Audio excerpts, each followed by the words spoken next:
मृत्यूच्या पलीकडचे प्रेम आणि एका उद्ध्वस्त कुटुंबाची शोकांतिका. सक्षम आंचलची संपूर्ण गाथा.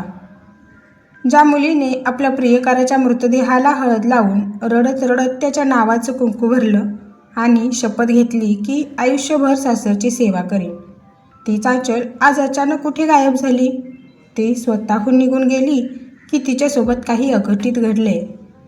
काय आहे नांदेडच्या या सर्वात मोठ्या ऑनर किलिंगचं भयंकर रहस्य? जाणून घेण्यासाठी व्हिडिओ शेवटपर्यंत नक्की पहा. महाराष्ट्राचे ऐतिहासिक आणि शांत शहर म्हणून ओळखले जाणारे नांदेड, याच नांदेडमधील जुनागंज आणि इतवारा परिसर एका अत्यंत भयंकर आणि थरकाप उडवणाऱ्या घटनेचा साक्षीदार बनला. ही गोष्ट केवळ एका ऑनर किलिंगची म्हणजेच जातीसाठी केलेली हत्या नाही, तर ती मानवी स्वभावातील क्रूरता, जातव्यवस्थेचा अहंकार, प्रेमाचा पराकोटीचा त्याग आणि शेवटी नशिबाने केलेला अत्यंत क्रूर घात यांची एक जिवंत कहाणी आहे. या कथेचे नायक नायिका होते 20 वर्षाचा सक्षम ताटे आणि 21 वर्षाची आंचल मामिडवार. एका बाजूला बौद्ध समाजातील एक साधा, सुशिक्षित आणि शांत तरुण सक्षम, तर दुसऱ्या बाजूला उच्चवर्णीय समाजातील आणि गुन्हेगारी पार्श्वभूमी असलेल्या कुटुंबातील मुलगी आंचल. गोष्ट सुरू होते साधारण 2022 मध्ये. आधुनिक काळातील बहुतांश तरुण तरुणींप्रमाणे सक्षम आणि आंचल यांची पहिली ओळख सोशल मीडिया प्लॅटफॉर्म यूट्यूबच्या माध्यमातून झाली. सुरुवातीला एकमेकांच्या व्हिडिओजवर कमेंट्स करणे, त्यानंतर इंस्टाग्रामवर बोलणे आणि हळूहळू मोबाईल नंबरची देवाणघेवाण झाली. सक्षम हा दिसायला अत्यंत देखणा, मनमिळाऊ आणि आपल्या आईवडिलांचा एकुलता एक लाडका मुलगा होता. आंचलला सक्षमचा शांत आणि समजूतदार स्वभाव खूप आवडला. सुरुवातीला आंचलचा भाऊ साहिल आणि सक्षम यांच्यात ओळख होती. सक्षम अनेकदा आंचलच्या भावांना मदतही करायचा, त्यामुळे सुरुवातीला मामिडवार कुटुंबाला सक्षम हा केवळ त्याचा एक मित्र वाटत होता. परंतु मैत्रीचे रूपांतर कधी प्रेमात झाले हे सक्षम आणि आंचल या दोघांनाही समजले नाही. ते नांदेडच्या ऐतिहासिक गुरुद्वारा परिसरात, गोदावरी नदीच्या काठावर आणि वेगवेगळ्या कॅफेमध्ये भेटू लागले. त्यांच्यासाठी जात, धर्म, प्रतिष्ठा या गोष्टी गौण होत्या. त्यांना फक्त एकमेकांची सोबत हवी होती. विरोधाची ठिणगी जेव्हा आंचलच्या कुटुंबाला, विशेषतः तिचे वडील गजानन मामिडवार आणि भाऊ साहिल आणि हिमेश यांना समजले की आंचल सक्षम ताटे नावाच्या बौद्ध मुलाच्या प्रेमात पडली आहे, तेव्हा त्यांच्या पायाखालची जमीनच सरकली. मामिडवार कुटुंब हे स्वतःला समाजात उच्चवर्णीय आणि प्रतिष्ठित समजत होते. शिवाय त्यांची पार्श्वभूमी गुन्हेगारी स्वरूपाची होती. परिसरात त्यांचा मोठा दरारा होता. एक कनिष्ठ जातीचा मुलगा आमच्या मुलीकडे बघण्याची हिंमत कशी करू शकतो, हा अहंकार त्यांच्या डोक्यात शिरला. आंचलच्या वडिलांनी आणि भावांनी तिला घरात डांबून ठेवण्यास सुरुवात केली. तिच्यावर पाळत ठेवली गेली. तिचा मोबाईल हिसकावून काढण्यात आला. एवढ्यावरच ते थांबले नाहीत. आंचलच्या वडिलांनी सक्षमला रस्त्यात गाठून थेट धमकी दिली, आम्ही कोण आहोत हे तुला माहीत नाही. आम्ही मोठे गँगस्टर आहोत. जर यापुढे आमच्या मुलीच्या आसपास जरी दिसलास तर तुझे तुकडे करून गोदावरीत फेकून देऊ. पण सक्षम आणि आंचलचे प्रेम एवढ्या धमक्यांनी मागे हटणारे नव्हते. आंचलने घरातून बंड पुकारले. ती सक्षमला भेटण्यासाठी घराच्या खिडकीतून किंवा संधी मिळेल तेव्हा पळून येऊ लागली. सक्षमला आंचलपासून दूर करण्यासाठी मामिडवार कुटुंबाने सत्तेचा आणि कायद्याचा गैरवापर करण्याचे ठरवले. आंचल ही त्यावेळी तांत्रिकदृष्ट्या अल्पवयीन असल्याचे दाखवून त्यांनी सक्षम विरुद्ध नांदेडच्या पोलीस ठाण्यात पोक्सो म्हणजेच लैंगिक अपराधांपासून बालकांचे संरक्षण अंतर्गत खोटा गुन्हा दाखल केला. पोलीस सक्षमला अटक करण्यासाठी त्याच्या घरी पोहोचले. सक्षमच्या साध्या आणि मध्यमवर्गीय आईवडिलांसाठी हा खूप मोठा धक्का होता. त्यांचा मुलगा गुन्हेगार नव्हता, तो फक्त एका मुलीवर प्रेम करत होता. सक्षमला तुरुंगात डांबण्यात आले. मामिडवार कुटुंबाला वाटले की आता सक्षम घाबरून आंचलचा नाद सोडेल आणि आंचलचेही मन वळेल. पण येथेच आंचलच्या धाडसाची पहिली प्रचिती आली. आंचलने आपल्या क्रूर कुटुंबासमोर झुकण्यास नकार दिला. जशी ती 18 वर्षाची झाली, तिने थेट न्यायालय गाठले.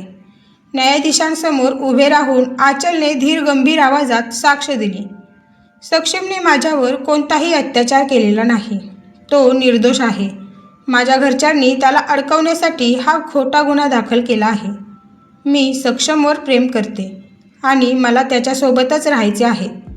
आचलच्या एका साक्षीमुळे कायदा सरसावला आणि सक्षमची सन्मानपूर्वक तुरुंगातून सुटका झाली. सक्षम तुरुंगातून बाहेर आल्यावर ताटे कुटुंबाने आचलचे मनापासून आभार मानले.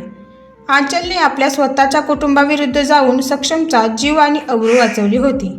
नोव्हेंबर 2025मध्ये तुरुंगातून सुटल्यानंतर सक्षम आणि आचलचे प्रेम आणखी घट्ट झाले. आचलने आपल्या घरच्यांशी पूर्णपणे संबंध तोडले होते. आता आचलच्या कुटुंबाला समजले होते की ते कायदेशीररित्या सक्षमला काहीही करू शकत नाहीत आणि आचल त्यांच्या हातातून निसटले आहे. त्यामुळे त्यांनी एक भयंकर आणि क्रूर डाव रचला. नोव्हेंबर 2025च्या सुमारास आचलचे वडील गजानन मामिडवार आणि भावांनी अचानक आपला सूर बदलला. त्यांनी आचल आणि सक्षमला निरोप पाठवला. जे झाले ते विसरून जाऊया. शेवटी आचल आमची मुलगी आहे. तिच्या आनंदासाठी आम्ही तुमच्या लग्नाला तयार आहोत. आपण समाजासमोर धूमधडाक्यात तुमचे लग्न लावून देऊ. सक्षम हा स्वभावाने अत्यंत साधा आणि निष्पाप होता. त्याला वाटले की आचलच्या घरच्यांचे मन परिवर्तन झाले आहे. आचललाही वाटले की तिच्या वडिलांना तिची माया आली असेल. सक्षमच्या आईवडिलांनीही सुटकेचा श्वास सोडला. पण त्यांना काय माहीत की ही वादळापूर्वीची शांतता होती आणि मामिडवार कुटुंब त्यांच्या पाठीत सुरा खुपसण्याची तयारी करत होते. सक्षमची निगृण हत्या 27 नोव्हेंबर 2025. हा दिवस नांदेडच्या इतिहासातील एक काळा दिवस ठरला. लग्नाची बोलणी करण्याच्या बहाण्याने किंवा काहीतरी काम काढून आचलच्या भावांनी सक्षमला बाहेर बोलवले. सक्षम कोणत्याही संशयाशिवाय त्यांना भेटायला गेला. भर दुपारची वेळ होती. जुनागंज परिसरातील एका गजबजलेल्या रस्त्यावर सक्षम पोहोचला. अचानक तिथे आचलचे वडील गजानन, भाऊ साहिल, हिमेश आणि त्यांचे इतर गुंड साथीदार मोटारसायकलवरून आले. त्यांच्या हातात धारदार शस्त्रे आणि बेकायदेशीर पिस्तूल होते. सक्षमला काही समजण्याच्या आतच त्याच्यावर भर दिवसा आणि भर रस्त्यात एका मागून एक 3 गोळ्या झाडण्यात आल्या. गोळ्यांचा आवाज होताच परिसरात एकच खळबळ उडाली. लोक घाबरून पळू लागले. सक्षम रक्ताच्या थारोळ्यात जमिनीवर कोसळला. तो जिवंत आहे की मेला हे पाहण्यासाठी क्रूरतेची सीमा पार करत आचलच्या भावांनी रस्त्याकडेला पडलेली भारीत फरशी आणि मोठे दगड सक्षमच्या डोक्यात आणि चेहऱ्यावर घातले. त्याचा चेहरा पूर्णपणे छिन्नविछिन्न करण्यात आला. सक्षमचा जागीच दुर्दैवी मृत्यू झाला. मामिडवार कुटुंबाने आपला जातीचा अहंकार सक्षमचे रक्त सांडून शांत केला होता आणि ते तिथून पळून गेले. सक्षमच्या हत्येची बातमी वाऱ्यासारखी नांदेडमध्ये पसरली. जेव्हा ही बातमी आचलपर्यंत पोहोचली तेव्हा तिच्या पायाखालची जमीन सरकली. ज्या बापाने आणि भावांनी तिला लग्नाचे आश्वासन दिले होते त्यांनीच तिच्या कुंकवाचा बळी घेतला होता. आचलने एका क्षणात ठरवले की ज्या कुटुंबाने तिच्या सक्षमचा जीव घेतला ते कुटुंब आता तिचे राहिले नाही. 28 नोव्हेंबर 2025 सक्षमचा मृतदेह शवविच्छेदानंतर त्याच्या जुन्यागंज येथील घरी आणण्यात आला. घरात आई संगीता ताटे आणि वडिलांचा आक्रोश सुरू होता. एकुलता एक तरुण मुलगा गेल्याने संपूर्ण ताटे समाज आणि परिसर शोकाकुल होता. त्याचवेळी आचल खंबीरपणे त्या घरात आली. तिच्या डोळ्यात अश्रू होते पण मनात एक वेगळाच निर्धार होता. तिने सक्षमच्या मृतदेहाजवळ जाऊन सर्वांना थक्क करणारी कृती केली. तिने सक्षमच्या हाताला आणि कपाळाला हळद लावली. स्वतः एका नववधूप्रमाणे तयार होऊन तिने सक्षमच्या मृतदेहाच्या हाताने स्वतःच्या भांगात सिंदूर भरला आणि गळ्यात मंगळसूत्र घातले. तिने मृत सक्षमला आपली पती म्हणून त्याच्या मृतदेहासोबत लग्न केले. अंत्यसंस्काराच्या वेळी उपस्थित हजारो लोकांच्या डोळ्यात पाणी आले. आचलने तिथेच माध्यमांसमोर आणि पोलिसांसमक्ष जाहीर केले, माझ्या जन्मदात्यांनी माझ्या सक्षमचे शरीर मारले असेल पण ते आमच्या प्रेमाला मारू शकले नाहीत. आजपासून मी सक्षमची अधिकृत पत्नी आहे. मी या घराची सून आहे. मी माझे संपूर्ण आयुष्य या घरात माझ्या सक्षमच्या आईवडिलांची सेवा करण्यात घालवीन. मी सक्षमची जागा घेईन आणि त्यांचा मुलगा म्हणून दाखवीन. आचल इथेच थांबली नाही. तिने स्वतः पोलीस ठाण्यात जाऊन आपल्या स्वतःच्या वडिलांविरुद्ध, भावांविरुद्ध मुख्य साक्षीदार म्हणून जबाब दिला. तिच्या या धाडसी जबाबामुळे पोलिसांनी तात्काळ कारवाई करत गजानन मामिडवार, साहिल, हिमेश यांच्यासह एकूण 8 जणांना बेड्या ठोकल्या. लग्नानंतर आंचल ताटे कुटुंबात राहू लागली. सक्षमची आई संगीता ताटे यांनी आपल्या मुलाच्या हत्येचे अथांग दुःख पचवून आंचलला पोटच्या मुलीप्रमाणे सांभाळले. त्या तिला म्हणायच्या, माझा सक्षम गेला, पण तो तुझ्या रूपाने माझ्या पाठीशी उभा आहे. संगीता यांनी आंचलला तिचे शिक्षण पुढे चालू ठेवण्यासाठी आणि स्पर्धा परीक्षेची तयारी करण्यासाठी प्रोत्साहन दिले. आंचल सासरच्या घरात घरकामात मदत करायची. सक्षमच्या आठवणीत तासनतास घालवायची. सोशल मीडियावर त्यांचे व्हिडिओज व्हायरल झाले. संपूर्ण देशाने आंचलच्या त्यागाचे आणि प्रेमाचे कौतुक केले. अनेकांनी तिला आधुनिक काळातील सावित्री म्हटले. पण नियतीला ताटे कुटुंबावरची क्रूर थट्टा संपवायची नव्हती. आपल्या एकुलत्या एका 20 वर्षाच्या मुलाची अशी निगून हत्या झालेली सक्षमच्या वडिलांना सहन झाली नाही. ते आतून पूर्णपणे तुटले होते. त्यांना सतत मानसिक धक्के बसत होते, ज्यामुळे त्यांची प्रकृती वेगाने खालावली. मुलाच्या मृत्यूनंतर अवघ्या काही महिन्यांतच म्हणजेच मार्च 2026च्या सुमारास सक्षमच्या वडिलांचेही हृदयविकाराच्या तीव्र झटक्याने आणि दुःखाने निधन झाले. आता ताटे कुटुंबात फक्त 2च स्त्रिया उरल्या होत्या. वृद्ध आई संगीता ताटे आणि तरुण सून आंचल. सक्षमच्या वडिलांच्या निधनानंतर घर अधिकच शांत आणि उदास झाले होते. संगीता ताटे आणि आंचल एकमेकांचा आधार बनून जगत होत्या. पण मार्च 2026च्या पहिल्या आठवड्यात कथेत एक असे वळण आले ज्याची कल्पना कोणीही केली नव्हती. एक दिवस आंचलने सक्षमच्या आईला सांगितले, मम्मी, माझ्या माहेरच्या आजीची प्रकृती खूप खराब आहे. ती अंथरुणाला खिळली आहे. मला तिला शेवटचे भेटायला जायचे आहे. मी 2 दिवसात परत येईन. आंचलच्या कुटुंबाने सक्षमची हत्या केली असली तरी आंचलच्या आजीबद्दल संगीता ताटे यांच्या मनात आदर होता. त्यामुळे त्यांनी आंचलला अडवले नाही. उलट आंचल सुरक्षित पोहोचावी म्हणून संगीता ताटे यांनी स्वतः आंचलला तिच्या घराजवळ नेऊन सोडले. पण आंचल तिथून गेली ती परत आलीच नाही. 2 दिवस झाले, आठवडा झाला, महिना झाला, पण आंचलचा काहीच पत्ता नव्हता. तिने सासरच्यांशी, सक्षमच्या मित्रांशी आणि ओळखीच्या सर्वांशी संपर्क तोडून टाकला. तिचा मोबाईल फोनही बंद येत होता. आज जून 2026 उजाडला आहे. आंचल घरातून निघून जाऊन 3.5 महिन्यांपेक्षा जास्त काळ लोटला आहे. ज्या आंचलने सक्षमच्या मृतदेहाशी लग्न करून आयुष्यभर सासरची काळजी घेईन अशी भीष्म प्रतिज्ञा केली होती, ती अचानक अशी का निघून गेली?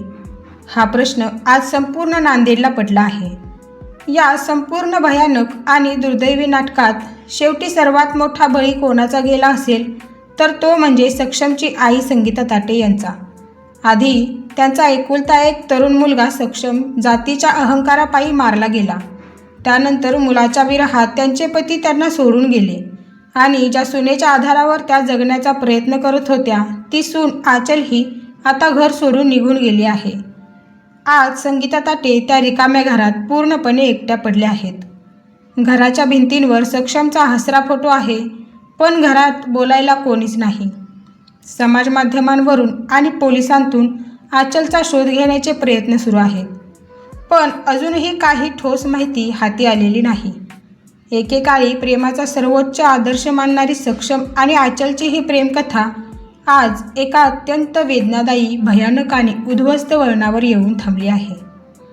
या संपूर्ण प्रकरणात सक्षमला न्याय मिळवून देण्यासाठी आणि आंचल नेमकी कुठे आहे याचा शोध घेण्यासाठी नांदेड पोलीस सध्या माहेरच्या नातेवाईकांची आणि सक्षमच्या मित्रांची कसून चौकशी करत आहेत. सक्षमच्या हत्येनंतर नांदेड शहरात प्रचंड असंतोष निर्माण झाला होता. एका निष्पाप तरुणाची भर रस्त्यात झालेली हत्या आणि आंचलने मृतदेहासोबत केलेले लग्न यांमुळे हे प्रकरण केवळ नांदेडपुरते मर्यादित राहिले नव्हते, तर ते संपूर्ण महाराष्ट्रात गाजत होते. त्यामुळे नांदेड पोलिसांवर या प्रकरणाचा तपास लवकरात लवकर आणि अत्यंत पारदर्शकपणे पूर्ण करण्याचा प्रचंड दबाव होता. हत्या करून पळून गेलेल्या मामिडवार कुटुंबाचा शोध घेण्यासाठी पोलिसांनी तात्काळ अनेक पथके रवाना केली होती.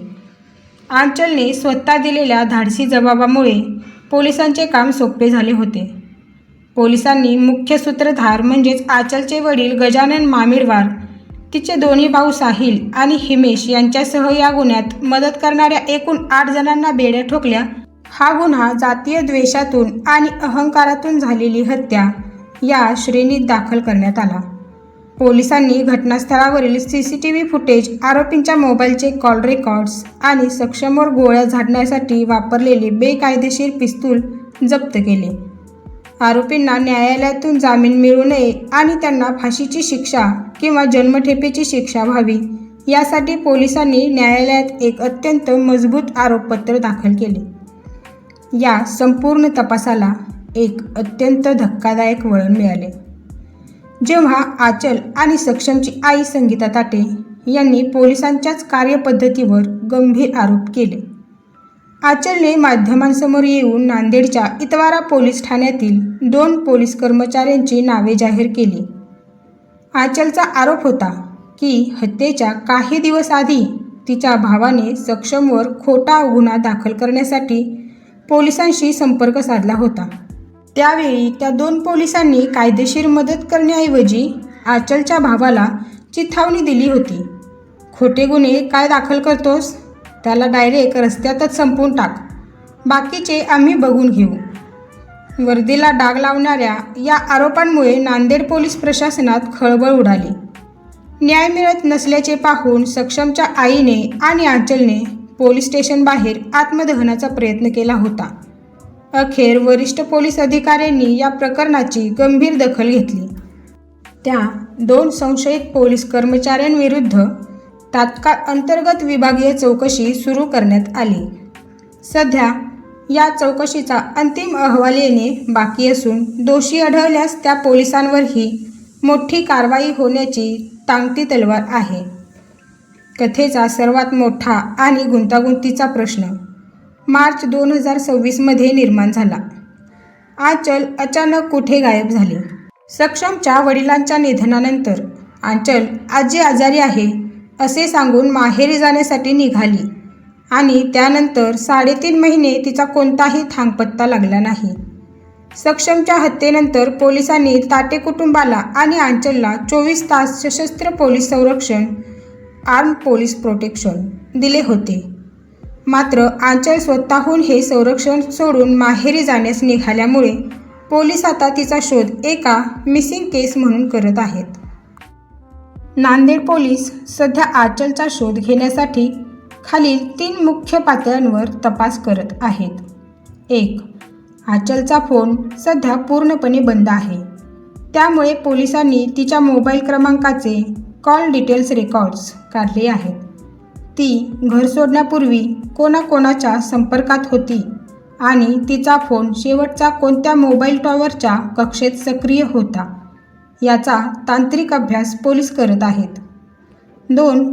पोलिसांच्या एका गृहोत्कारानुसार अवघ्या 20व्या वर्षी सक्षमची हत्या डोळ्यांसमोर पाहणे, स्वतःच्या कुटुंबांविरुद्ध साक्ष देणे आणि त्यानंतर सासरच्या घरात सक्षमच्या वडिलांचा झालेला मृत्यू या सर्व लागोपाठच्या धक्क्यांमुळे आंचल प्रचंड मानसिक तणावाखाली होती.